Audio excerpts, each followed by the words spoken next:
Before we go into that, this isn't just another highlight reel. I want to give you real value in this video, to show you how I got here. The highs, the lows, and everything in between. But before all of that, let's start from the beginning. My name is Seb. What else do you need to know? Stuff about my family, where I'm from, none of that matters. Now once you cross the ocean and get yourself loose, and book a flight to the other side of the world, because the second you step on that plane, your past loses its grip. Because if no one knows who you are, you're forced to decide. Ever since I was a kid, I imagined my life like a movie. I always felt I wasn't built for a normal existence. At least, that's what I tell myself. Your life is a movie. But most people live in autopilot. They don't try to write their own storyline. They don't decide what makes their life worth living. Not because they don't know, but maybe because they lack the courage. Or maybe because someone told them, stay in line, obey, stick to the plan. But that's not how good stories are written. The best stories have conflict. Things don't go your way. You get lost, you get fired, you change cities.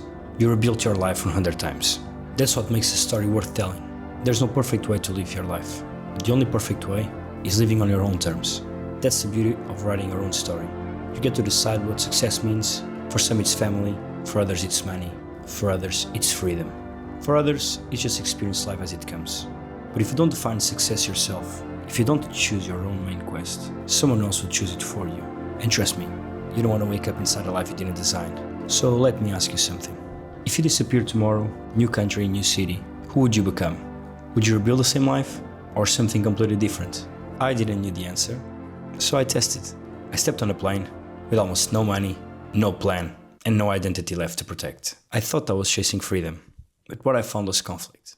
This video is about that conflict, about living, about chasing something bigger, and about almost losing direction along the way. Before Australia, I tried to accept the normal path. Corporate job, routine, stability. On paper, perfectly fine. Inside, I felt like shit. Not because it was a bad life, but because it wasn't mine. And that's when the thought hit me. If you don't create your own main quest, someone else will assign one to you. You'll chase promotions you don't care about, buy things you don't need, build a version of success that looks good from the outside, but feels empty inside. You need to decide what success means to you. That's how you win your own game. Otherwise, you're just playing a game that's not even yours. That's what everybody does. But you're not everybody, right? So on March 12th, 2025, I booked a flight to Australia. 35 hours later, I landed in Cairns. No friends, no money, just a plan. Okay, it's time to print some CVs, work hard, save money, get my second working holiday visa, build capital, and start my own business/project, whatever you want to call it. Moved to Thailand to train Muay Thai. It was clean. And when I landed, I felt free. Oh, you don't know me. Cairns was supposed to be 3 months. It turned into something else. Late night talks, shared kitchens, temporary families. And I loved it. I worked so many different jobs. Masseuse, cleaning cars. Get those that I found on the car. Landscaping, construction, you name it. Looking back now, I kind of miss being broke and living in an hostel. There is some magic in it. Back then, all I wanted was stability. But looking back now, those crazy times were one of the best moments of my life. Every person I met along the way taught me something. Those people meant more to me than I expected. We were all far from home, all trying to figure things out, and somehow that made the connections even deeper and faster. We share stories, dreams, and moments that feel bigger than the short time we've known each other. And then one day someone leaves, or you do. But also life teaches you something brutal. Everything is temporary. You don't just lose people, you lose a version of yourself that existed with them. And I think part of me died the day I left. Here's all the drugs.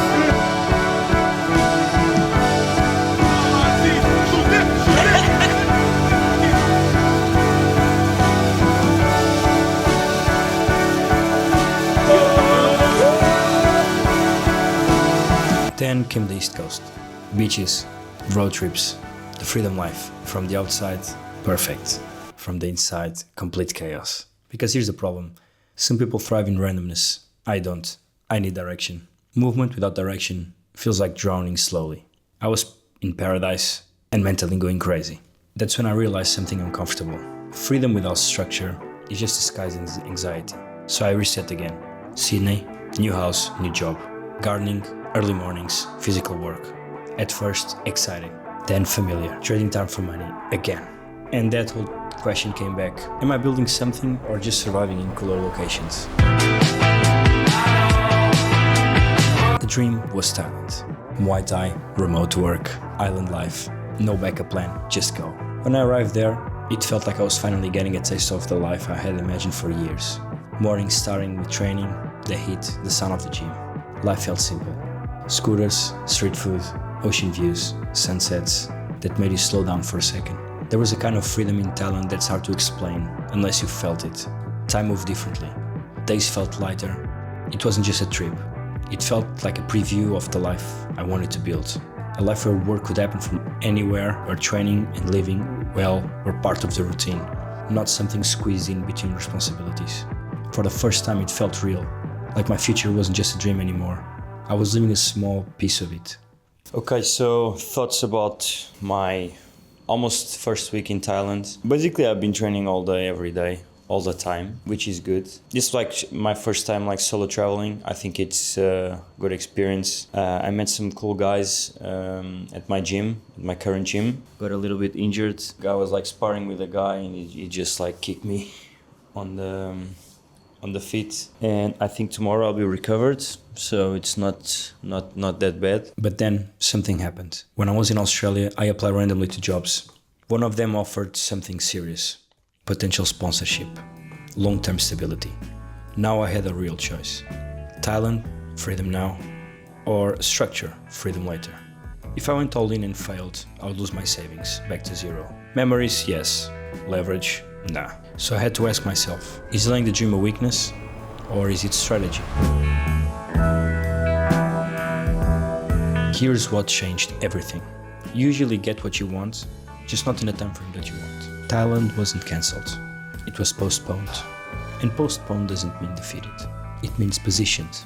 I accepted the job, not because I gave up, but because I understood something. Freedom without leverage is fragile and it means nothing. If I build capital, if I build my skills, if I build income streams, if I build my business/project, whatever you want to call it, on the side, then Thailand wouldn't be an escape. It would be a choice. And choice feels different when you're not desperate. Right now I'm in Thailand. 2 weeks before starting the new job, training, living the dream, temporarily. But this time I'm not running, I'm calibrating. Income secured, visa path clearer, options open. And that's a real freedom, not chaos, optionality. And I'm having the time of my life. Breathe in the air. Don't be afraid to care.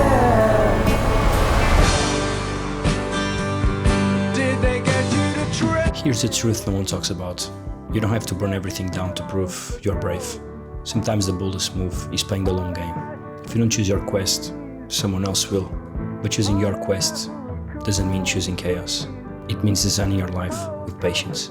This isn't a success story. It's a messy middle, I guess. And I'm documenting it in real time. Because maybe you are at the same crossroads. Dream now, or build so the dream lasts. The quest isn't finished. It's just getting started. So you think you could tell heaven from hell, blue skies from pain? Can you tell a green field